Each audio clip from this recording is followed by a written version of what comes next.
Right, so welcome everyone to our online wine event. I'm Terry. I work in the membership and cooperative engagement team at our co-op, working hard with my team to bring you, our members, close to the business that you own and the products that you love. So tonight's event's being recorded for those who couldn't make it. So if you prefer not to be on the recording, you can always leave your camera off. You can also find the recordings afterwards on our YouTube channel in case you want to watch it back. I'll share the link to that in the chat shortly. So tonight is all about our Fairtrade Don David Malbec and our co-op Fairtrade Don David Cabernet. We're joined by Gyles, our resident wine expert and co-op wine buyer, alongside Martin and Ramiro from Esteco, the winery where these delicious wines come from. So running order for tonight, Gyles will start us off with a quick introduction on tonight's wines, and then we'll be joined by Martin and Ramiro, calling from the Calchqui Valley in Argentina, where the wine comes from, with stories about how it's made, what makes it so special, including the fantastic projects made possible with the Fairtrade Premium. As always, don't worry if you don't have a bottle for yourself, there'll still be loads of interesting things that we'll be covering. Following this, we'll go into the Q&A, which is your chance to ask these experts anything about what you hear about tonight or anything wine related in general. As we go through the event, feel free to drop your questions in the chat and we'll be sure to pick them up at the end and I'll ask them on your behalf. When we do get to the Q&A, you'll also be invited to come off mute and ask your question yourself if you prefer by using the hands up function on Teams. Right, well, the hands up function on Teams is in a different place depending on what device and browser that you're using, but it should be easy enough to spot. Any problems finding it, let us know in the chat and we'll do our best to help. We'll be sure to let you know when it's time to use this function, but yeah, so please wait for the Q&A for that. We'll end the event with a quick fire question for one lucky member on the call to win a bottle of each of these wines tonight. So make sure that you're paying attention. We are hoping to be done by 8 o'clock, but if we've still got some questions to get through and people are happy to hang on, we may stick around a little bit longer. And with that, I'll now hand over to Gyles. Thank you, Terry. And good evening, everybody. Now, I have got a fantastic opportunity this evening. Now, these are Argentinian wines. I'm not, unfortunately, much to my chagrin, I'm not the buyer for Argentina. Sarah is our buyer for Argentina, but unfortunately, she can't make it this evening. She's double booked, and she did send her apologies.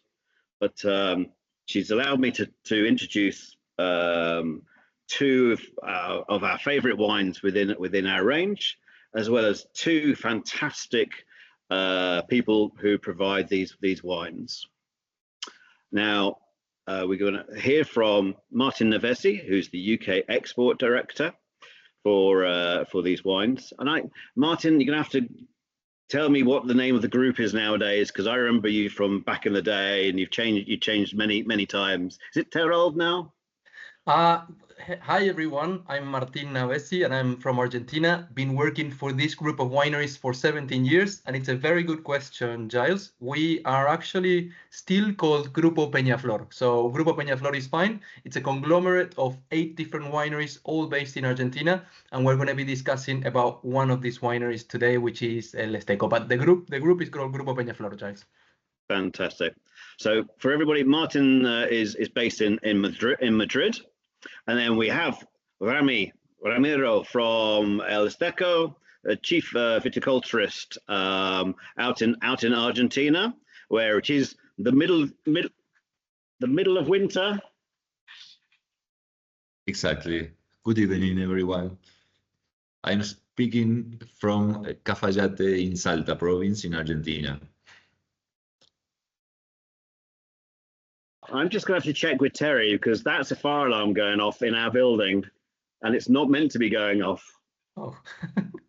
So Terry, are we going to ignore Bear it? with me, let me go and have a look. Safety first. We'll carry on. Safety first, guys. If you have to run, we'll take it from here. Please, yes, please. I don't want to hear everybody hear the fire alarm, but please take it on, Martin and Rami. Perfect. Just keep us on the loop on what's happening there, please, Gyles. We want to make sure that you're safe. Well, good to see you all, and thank you for joining us. It's a pleasure to have the chance to talk to you about our wines. As Gyles said, my name is Martin. I've been working for this winery for 17 years now, based in Madrid, and what I basically do is exports or facilitate the sales. I've been lucky enough to be working with Coop for the last, I say, 12 years.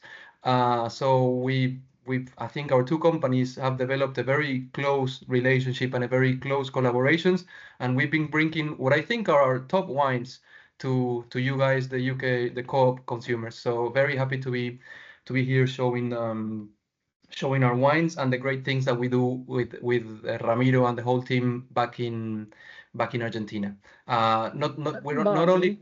Sorry. I'm sorry to interrupt. Me and Giles are going to have to leave the building, but we'll leave the laptop set up and everything running. Are you okay to share your slides? Yes, I will share my screen, and let us know if you guys are okay. Please run. We will return as soon as possible. No, absolutely. Please, I'll share the screen. See you soon, guys.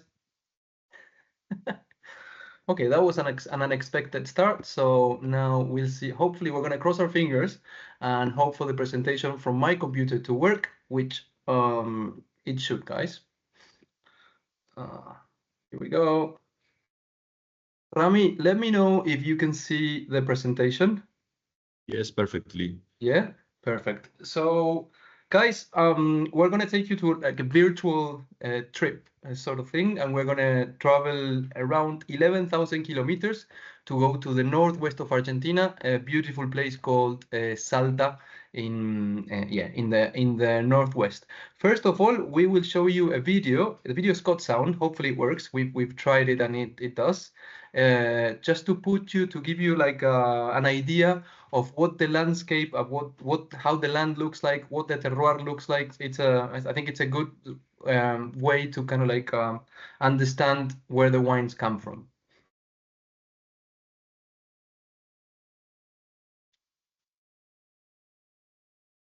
Oh.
So that's a little bit of an introductory video to show you the beautiful place where these wines come from. And if I had to say a couple of things about Cafayate Valley, or the area where these wines grow, are the most important to me are, first of all, and most importantly, altitude. One thing that really differentiates this region from any other region, not only in Argentina but in the world, is altitude. Where Ramiro is now, the valley of Cafayate is a valley that has a base altitude of, sorry about that, it's a valley that's got like an altitude that starts at 1,700 meters above sea level. To give you an idea, the highest point in the UK is this mountain in Scotland. I forget the name, but I think it's 1,300 meters above sea level, this mountain. Well, this valley starts as 1,700 meters, and then it goes up to 3,000 meters above sea level. So really, really high altitude vineyards. And why is this important? And then I'm going to give space to Rami to explain a little bit more. But there's a few things that make altitude important. One of them is basically temperature regulation. Anywhere in the world, the higher you go in altitude, the colder is going to be the average temperature. So every 150 meters that you go higher in altitude, usually average temperature will drop 1 centigrade. So if you are relatively in the northern part of a place, you're in the southern hemisphere, but towards the north and close to the tropics, it's very important to get altitude so you can have some sort of climate regulation. So that's the point number one. And then the other one, which I think it gives a lot of distinct character to our wines in Salta, and Rami will explain this further, is this is quite a funny one, but the higher you are in altitude, the closest you are to the sun in a way. So you have the most direct sunlight and the most UV rays from the sun.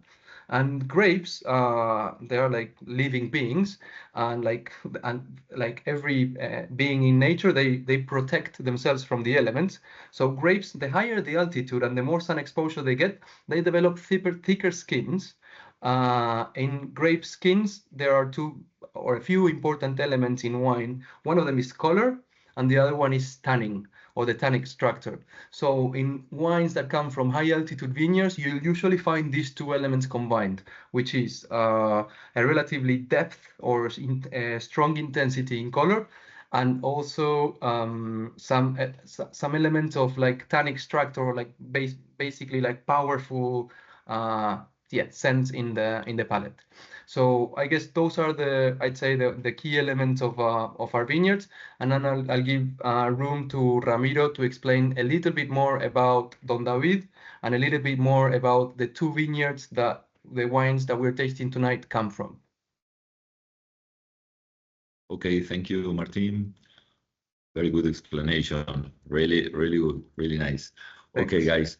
As you can see in the north of Argentina, cutting through Salta province, Tucumán province, and Catamarca province, extend the Calchqui Valley. Okay, 300 kilometers long, cutting these three provinces. Right. Okay. Yes. We have two special sites with two special vineyards that compounds later the blend of terroir. One of them is in Cafayate, in Salta province, at the bottom of the valley, that is in 1,500 meters above sea level, is La Maravilla Vineyards, and 80 kilometers to the south, in Catamarca province, the Chañar Punco Vineyards. This vineyard is very special with a very extreme weather. There you are very high, higher than in Cafayate. You have a windy climate. So this site has a stony soil with some calcium carbonate. Martin, if you want, you can go to the next slide. There. As you can see, the comparison between these two sites, two special sites, one in Chañar Punco, you have a stony soil with calcium carbonate, and this climate is very rough, with medium and small berries in the cluster that produce a very concentration, all the black fruit, all the structure, the good tannins, good structure of our wines became from this site. On the other hand, in Cafayate, in Salta province, you have vineyards who growing up in sandy soils with a very good root system development, where the altitude is spectacular, also to develop these polyphenolic compounds. But in other way, here we can find red fruit, more freshness, more acidity, and the blend of this both sides is spectacular to make a wine. Okay. Perfect. Thanks. Thanks a lot, Rami, for the explanation. And then a bit of as a closure to, we also want to talk about the winery. The winery is called El Esteco. It was founded by a person called David, or as you guys call them, David. So hence the name of the wine that we're tasting tonight, which is Don David or Don David. Both ways are fine. The winery was founded in the year 1892, so we are over 130 years now. We're very, very proud of that. It's one of the most historic wineries in Argentina. And something that we didn't mention before when introducing this particular area is that it's a very unique area in Argentina in terms of wine production as well, because most of the Argentinian wines, or the biggest region is called Mendoza. This one is in the north. The Calchqui Valley only represent 2% of the Argentinian wine production. So it's a very historical winery in a place that is quite remote and quite renowned for producing premium, I would say rather full-bodied wines, specialized in Malbec, in Cabernet Sauvignon, and in a wide variety that we don't have it in co-op yet, but it's called Torrontés, that if you can get your hands on, it's a very interesting variety to trial. So this is the winery. It's got a beautiful Spanish kind of like colonial style architecture. We also have a beautiful hotel there, and if you guys make the trip or ever make it to the north of Argentina, really recommend to go. It's a bit of a stretch, I have to say. It's from Heathrow to Buenos Aires, a 12-hour flight. Then you connect from Buenos Aires to Salta, 2.5-hour flight, and then it's a 4-hour drive within the mountains. Very beautiful and dramatic landscape. 4 more hours, and then you get to the hotel. But I say it's worth the trip because it's really, really stunning and really unique. Something that for us it's also super important, and it was developed in Peñaflor in our group, mainly because we were inspired by what Co-op is doing, is the Fairtrade project. All of the wines that we produce in this winery, in this vineyard, have the Fairtrade certification, and this project actually, well, as you guys probably know very well, every purchase of Fairtrade wines that you do gives back to the communities that work with us in the vineyards and in the winery. So we're very, very proud of backing this project, and also would like to thank you guys for supporting the Fairtrade wines because they really make a difference. So we're going to tell you a little bit of the Fairtrade projects back in Cafayate and in Santa Maria, which are the 2 vineyards that produce these beautiful wines that we're tasting later, the Don David blend of terroirs. So the Fairtrade project, we started with Co-op around 6 years ago with only the 1 wine, the Don David blend of terroirs, the Malbec. Now we got 4. And I'm sure you guys are familiar with it, but what it does is when you have the Fairtrade certification, you create a committee that it's created by the workers of the winery and the workers of the vineyard.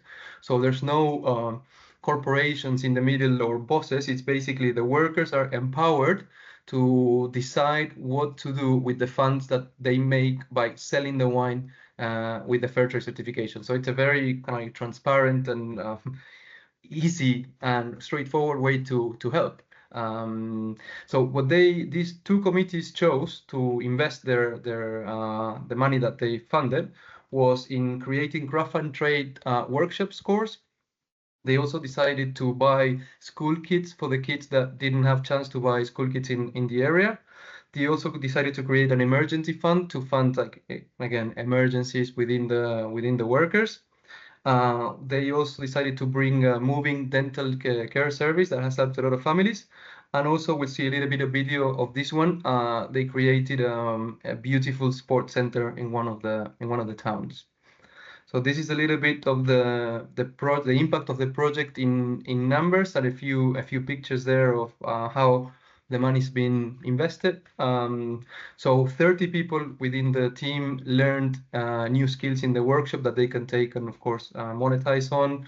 There's more than 100 kids a day use the sports facility that you guys see there on the top. That has got an immense impact. They actually built that court with the Fairtrade funds. Not only the court, but the bathrooms and a library around it. It's actually quite moving to see it. They bought school kits for more than 500 kids, and more than 25 full families have received dental treatment by the Fairtrade Premium. Now I wanted to show you a short video of what the sport facility meant for the team, how it was created, and what it means for the team. There it is.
So that's the video, and again, I think the impact that that Fairtrade as a certification has had in the area and in the committees has been immense. So thank you guys for supporting the Prime. As you will know, Coop is super committed to this, and we will continue to bring you exciting wines from this winery that have the Fairtrade certification. As a matter of fact, Sarah and I are coming to Argentina in the next, I think in 2 weeks. We're going to visit the winery. We're going to actually have an interview with the committees, and we're going to taste exciting new wines that we will try to bring you in October this year or in March next year. So keep your eyes peeled for new exciting wines coming from the area. So that was a little bit most of me doing the talking, and now we will go to the fun bit, which is basically Rami explaining a little bit how these two wines are made and doing a bit of a tasting as well, telling you what we taste when we taste these wines. This should be fairly relaxed and easy and a learning experience, so make sure to have fun and of course to ask all the questions you want to ask. So Rami, all yours. Okay, thank you, Martin. Okay, here I have the two wines, blend of terroir Malbec and Don David blend of terroir Cab Sauv. We will start with the Malbec, okay? The Malbec, this is my glass. First of all, the next slide, Martin, please. First of all, we think about Don David blend of the Ram Malbec like a wine, very young wine, very fresh, without contact with oak. Okay, that is important because we will represent here the expression of these two special sites that we have planted in Cafayate and in Chañarpunco. So this kind of elaboration is spectacular to design. We pick up the grapes in a manually way when we have trilled vines, and on the other hand, we have grapes with VSP system that is a mechanical harvester. Okay. In the winery, we produce maceration with all these grapes, very fresh and a very low temperature, 8 degrees. That's okay. See, sorry. I was celebrating because the guys are back and they look safe and alive. So. Okay. With maceration, pre-fermentation to extract the flavor, the intensity of the aromas. In the next step, we start the fermentation with native yeast and with selective yeast in a fermentation that reach the between 22 to 26 degrees. That is important because the extract of the color in this stage is important. And at the end of the fermentation, we produce other maceration like 21 days. And at the end of this process, it's produced the malolactic fermentation in a spontaneous way. Okay. If you see the color of this wine, it's a very brilliant color, very vibrant, young wine. The deep color and the purplish black color that it has is characteristic of this site. All our varieties has this power, this intensity. In the nose. In the nose, it's a wine very expressive. You can feel, or I'm picking up ripe fruit, red fruit, maybe plum jam, but beyond of that, notice that after you could tell me if you feel the same, but I notice hint of mint.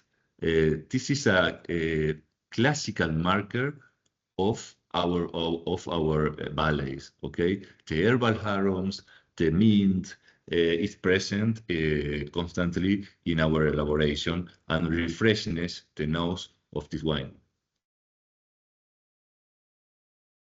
Great to know. I'm just back in time for the tasting. Me and Terry deserve it after running up and down 9 floors. Good to see you guys. Like no elevators allowed, just running, sprinting. Oh yeah. Cheers then. Well deserved. Finally, in the mouth, it has well balanced freshness, good acidity. The tannins are round and it's sweet. Agree. One thing. Oh, sorry, Rami. Sorry, continue. Yeah, I don't know. What do you think? I don't know if the question goes to the end, but if you want to answer something, it's no problem. I'll just make a short addition related to the UK market and Co-op in particular. So you guys are big fans of Argentinian Malbec, and that makes us super happy and very proud. As you know, Malbec, it's originally a French variety that came to Argentina in the 18th century brought by immigrants. And now we kind of claim it as our variety. It grows mostly in Argentina. 80% of Malbec grown worldwide is coming from Argentina, and you will find different styles of Malbec. This is as Rami was saying, this is quite a classic one, but it's got the identity of the Northern Valleys Malbecs. You will have these like deep colors, a lot of color, like very deep, and then you'll find these like black fruits. And what Rami was saying as like a distinct piece of it is this like sort of like herbal, like thyme, minty profile of the Malbecs, which makes it in the end quite unique and quite true to where it comes from. So I missed obviously 20 minutes, but we talked about have we talked about the vineyards and their uniqueness? We talked about the two vineyards. These are both just to kind of like a bit of a refresher, guys. So these are blends that come from the two vineyards that you saw. 50% of the wine is coming from the Cafayate vineyard, 1,700 meters above sea level, and the other one's coming from the Santa Maria vineyard, Chañar Punco, 2,000 meters above sea level. So what we do in this one is 50-50, and it's not only, of course, because for the taste of the wine, it's important, but we also want to give a 50-50 sort of like share to the two kind of like groups of workers in the Fairtrade project. So it's the intention of making a 50-50 blend. It's both because of the flavor of the taste of and the profile of the wine, but also to be like a more equal part in the Fairtrade project. Fantastic. Thank you, Martin.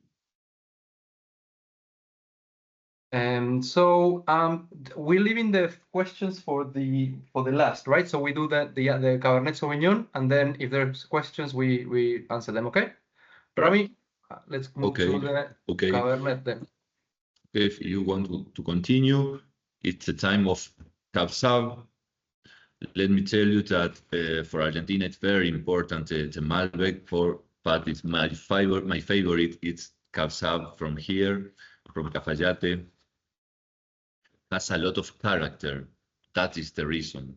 When you open a bottle, in that moment you can understand that this Cab Sav and not other variety, because the aromas that it's incredible. Pairing for this wine, yes, I should recommend some meat, some lamb meat to the answer. Some lamb meat would be perfect for that. For both. In Cab Sav, you can see the color. It's a ruby color in the edge on the edge. It's a ruby color, very deep, more black colors, very intense. The Cab Sav has a very distinguished nose, very expressive, very because the paprika, the white pepper is full present here. This is because the variety, the kind of variety, but in the valley, the altitude, the soil, the windy, produce more concentration of pyrazine, that is the compound to produce these aromas to paprika, to white peppers, and very characteristic for these places. Let me take a sip.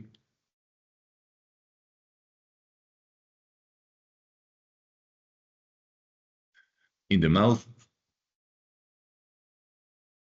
you can have a very nice ripe fruit, I think black fruit, and notice how it's very elegant, very long, and very persistent final that it has this wine. When I am talking to you, I still feel the flavors rounding in my mouth, in my nose. It's a very well balanced, well concentration, maturity wine.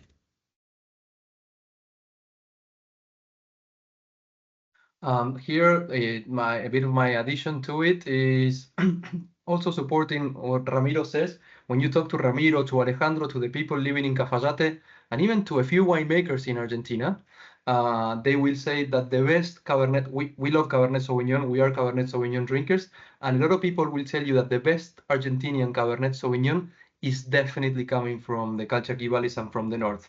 It's definitely where it's the most like identity. You'll find this like kind of like roasted red peppers or paprika, all these like bit of a spicy. Also cassis. Exactly, Spicy, the red fruit cassis. So it definitely has a very kind of like strong identity, and also these like herbal sort of like thyme, rosemary aromas that you get when you go to this place in Cafayate and in Salta. When you walk through the vineyards, you feel these like herbs, and you like this thyme and these like rosemary, sort of like wild herbs, and you can definitely smell it in the vineyards, and you can definitely smell it in the wines. And this is why we say, like, definitely both these wines are wines that are, even though they're young and they're meant to be drunk and consumed relatively young, we think they're great.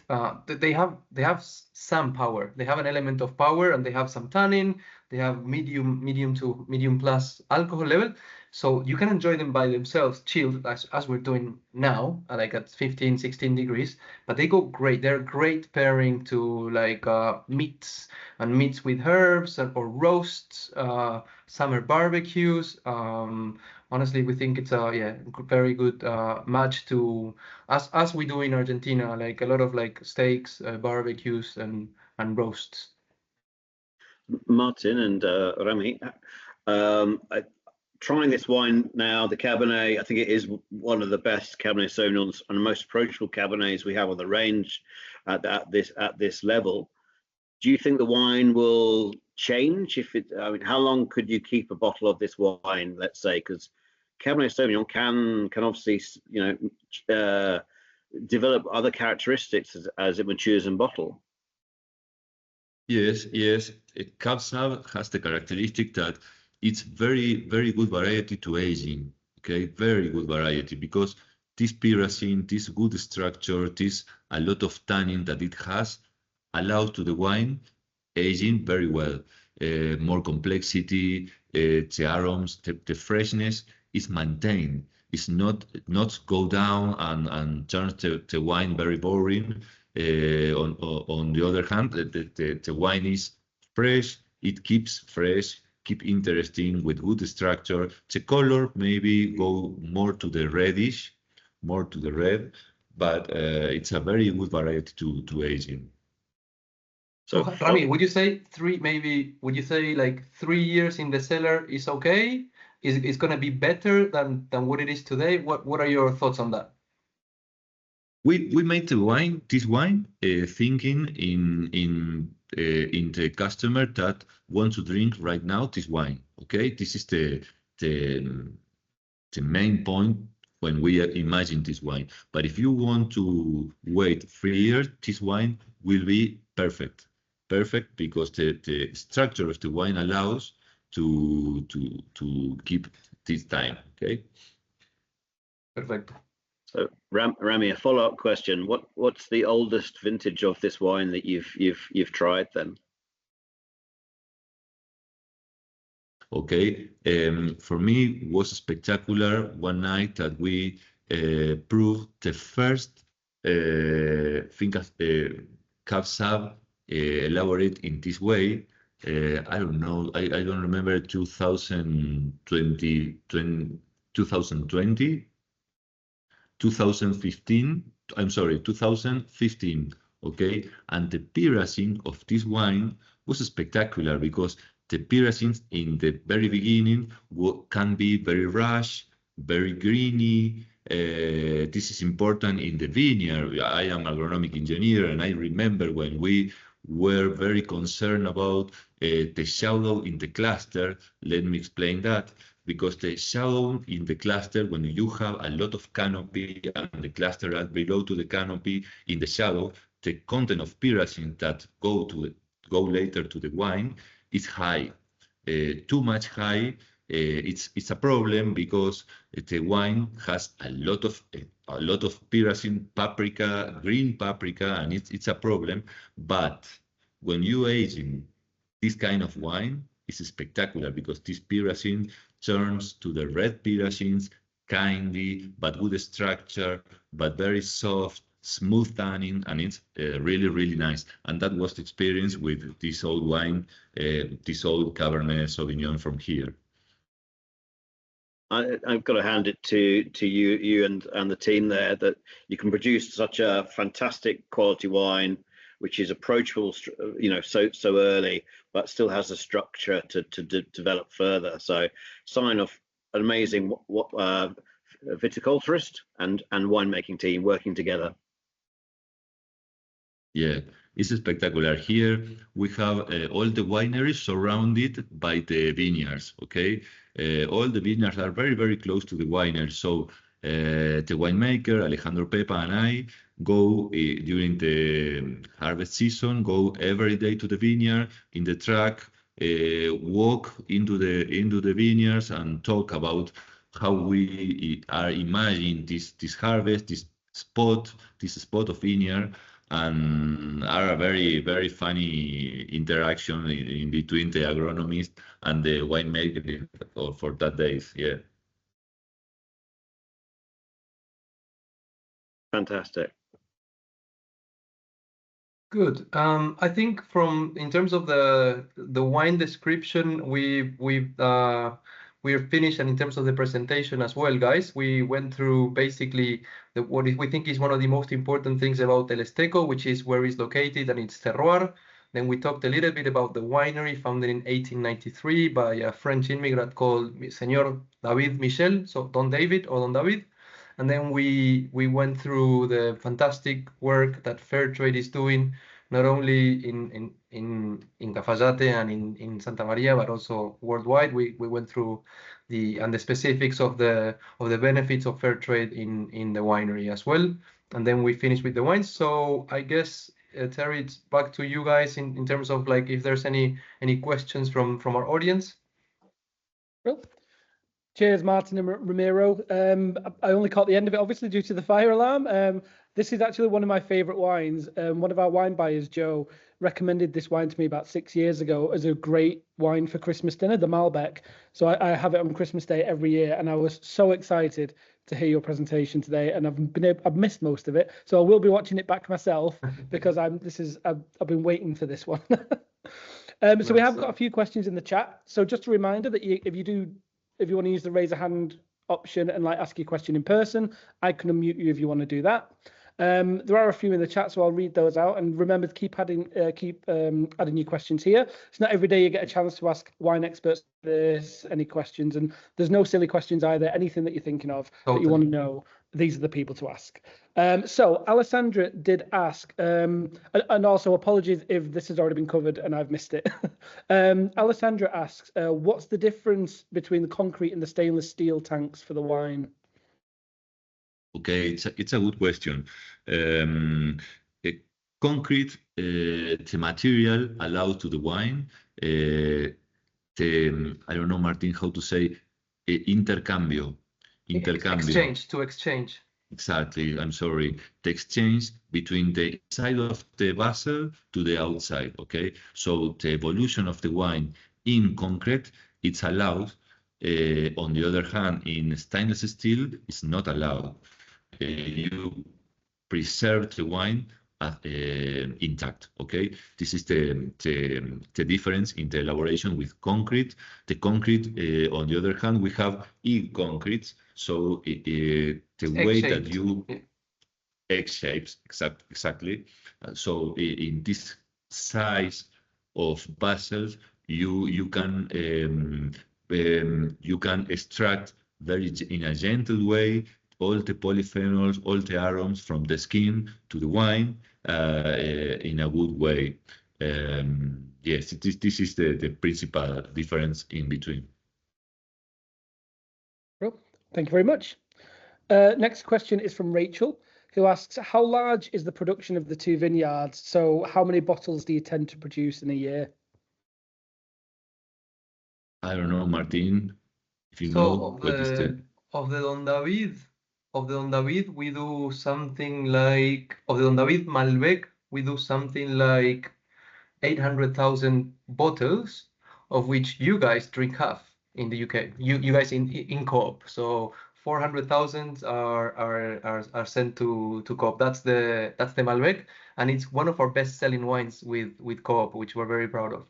And then of the Cabernet Sauvignon, we do much less. It's like 10% of what we do with the Malbec, and you guys are taking probably 20 to 30% of the Cabernet. So it's very popular with the Co-op consumers.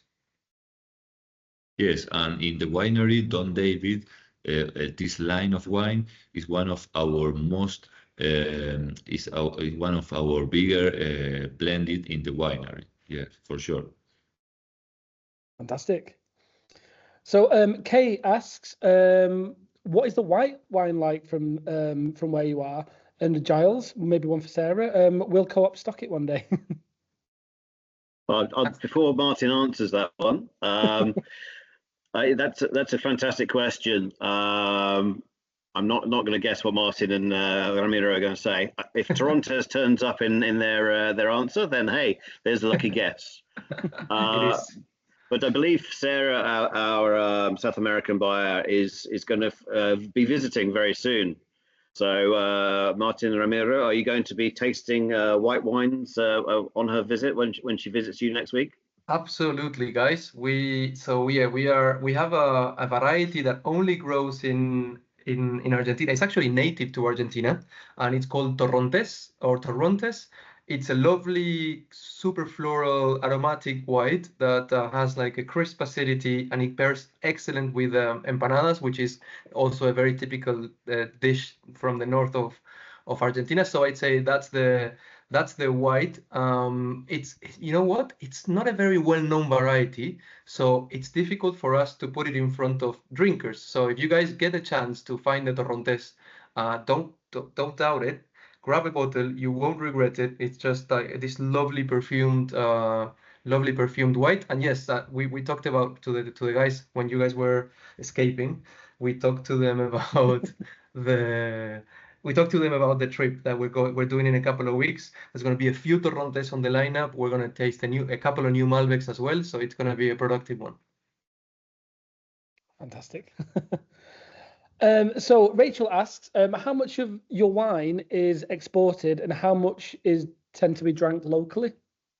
So in Argentina, we're big wine drinkers. So I'd say in total, 70% of what we produce, we drink in Argentina, and then 30% we export. I have to say the UK market is the second largest for us, so it's very, very important. Yeah, first one is the US.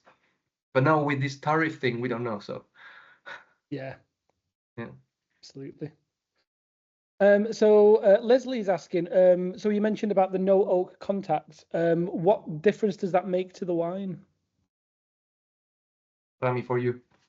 I'm sorry, repeat the question, so she was please. saying, Leslie's saying that you were talking about these wines have no oak, and what does that make to the what difference does it make to have oak or no oak into the wine? Okay.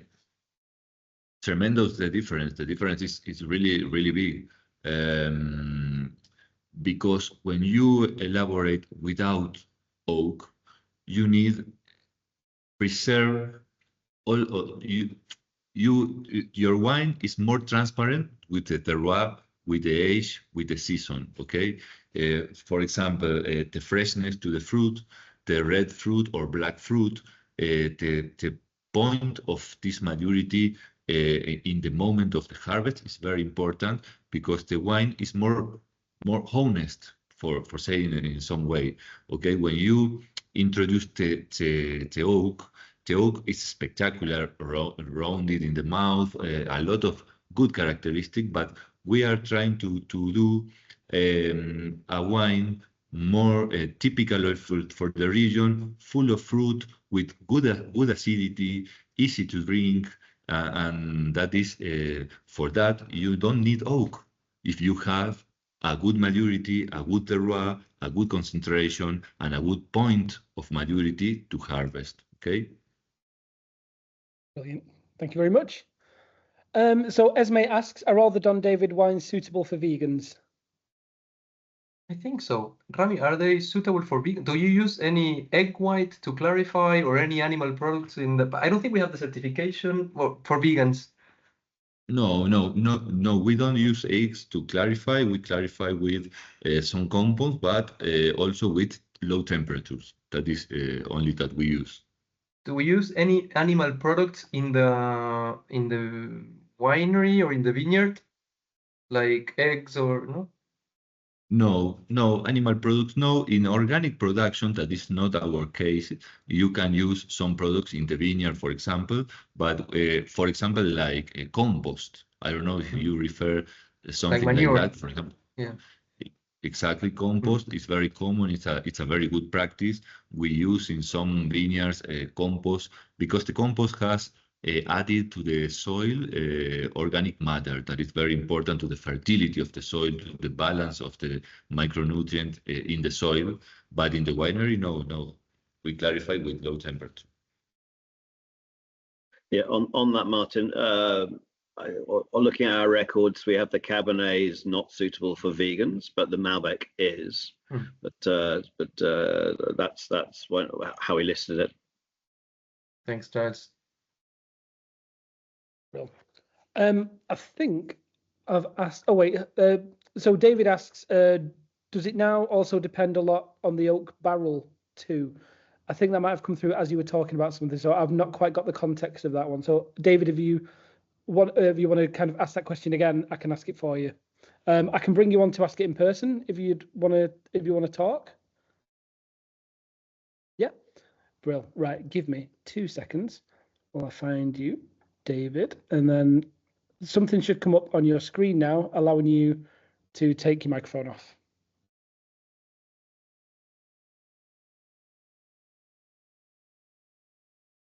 Not there. Right, 1 sec. Let me try it again. Allow microphone. How about now?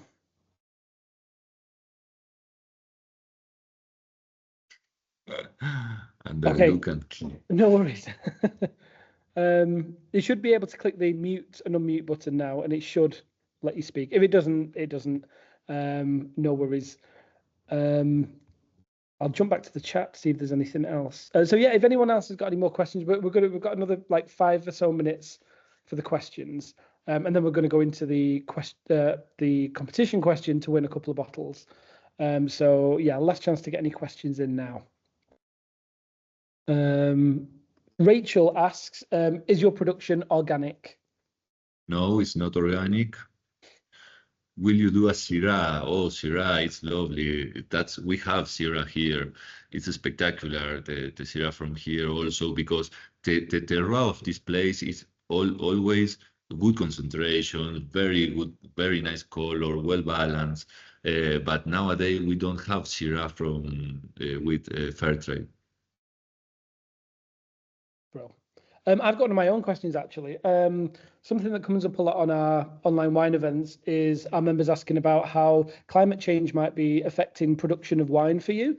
So I suppose my question is like, have you been able to do any future proofing for climate change, or is that starting to affect how you are able to produce the wine at the volumes that you used to, or anything like that? Just be interested to know a bit about that. I'm sorry, Martin, help me.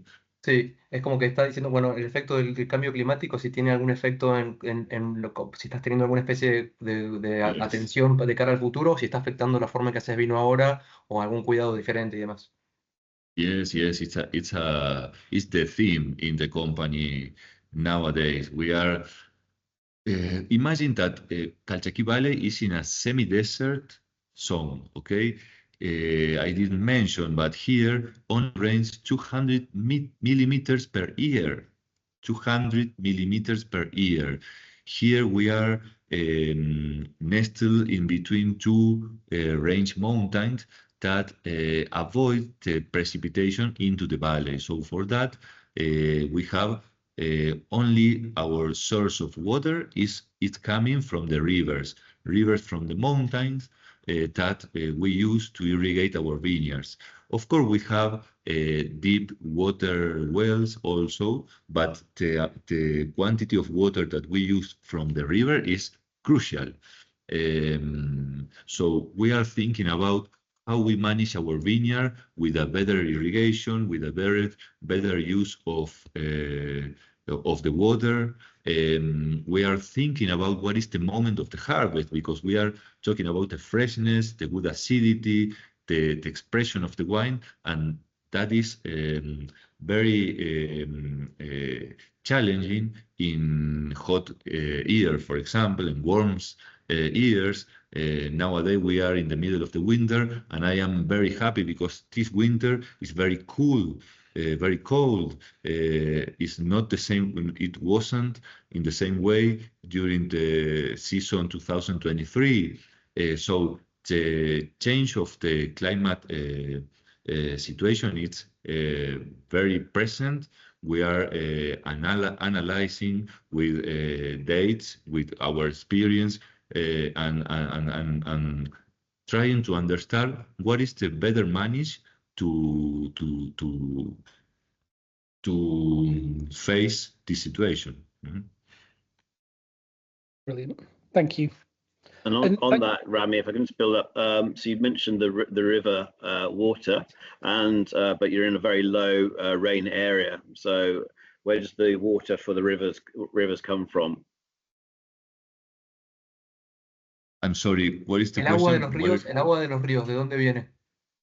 Yes, the water from here we have a lot of very good rivers that comes from the high mountains that is located in the limited of this valley, okay? Because this valley has this valley longs north to south, okay? And to the east you have Conquija mountain range, and to the west you have Sierra de Quilmes mountains. You will see in person when in the visit, okay? So the rivers the river comes going down from these mountains and to Cafayate, because if you remember, I said that Cafayate is the lowest part of the valley, okay? It's in the bottom of the valley. So for that, all the rivers go down and join in Cafayate. That is the reason, because Cafayate is the bigger zone, the bigger production zone historically in this valley, because it's the easy zone that the people go here and access to the water and production here. Years later, they go to the upper part of the valley, like for example Chañar Punco, and plant it there.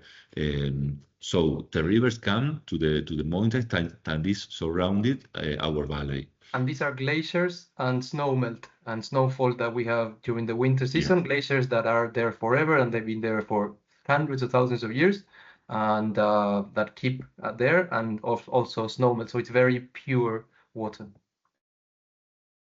Fantastic. Thank you. Well, right. So looking at the time then, Gyles, do you want to ask our quick fire question? And the first person who writes the correct answer in the chat will win a bottle of each of the wines that we've featured tonight. Excellent. A question. So these wines are amazing. And one of the reasons they're amazing is the vineyards are high altitude.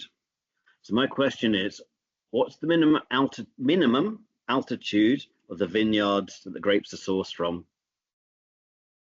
Oh, Pauline. Wow. Straight away, Pauline. That was so quick. Congratulations, Pauline.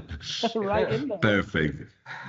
Brilliant. So, Pauline, I'm going to drop my email address in the chat there. If you send me an email after the event, we'll pick up with you about getting the wines sent out to you. Brilliant. Okay, I think that's pretty much it for our event tonight then. We don't have another event booked and scheduled in at this minute, but Fairtrade Fortnight is in September this year, so we're looking at doing a special online Fairtrade wine event around that time, so keep an eye out on your emails.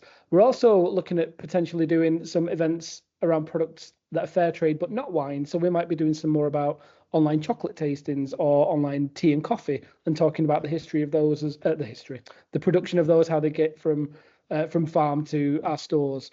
So keep an eye out for in the next few weeks for any invites for those kind of events. But yeah, other than that, I think that's it. I'll leave the chat open for another couple of minutes. I do actually have another.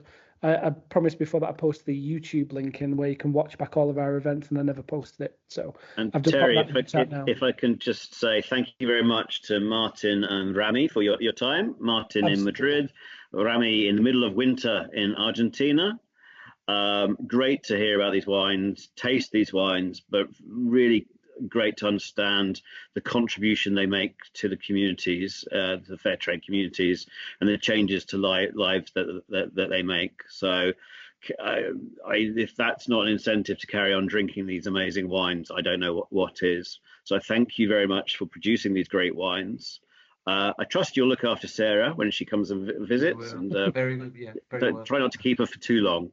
But once again, thank you for your time, and thank you for these amazing wines.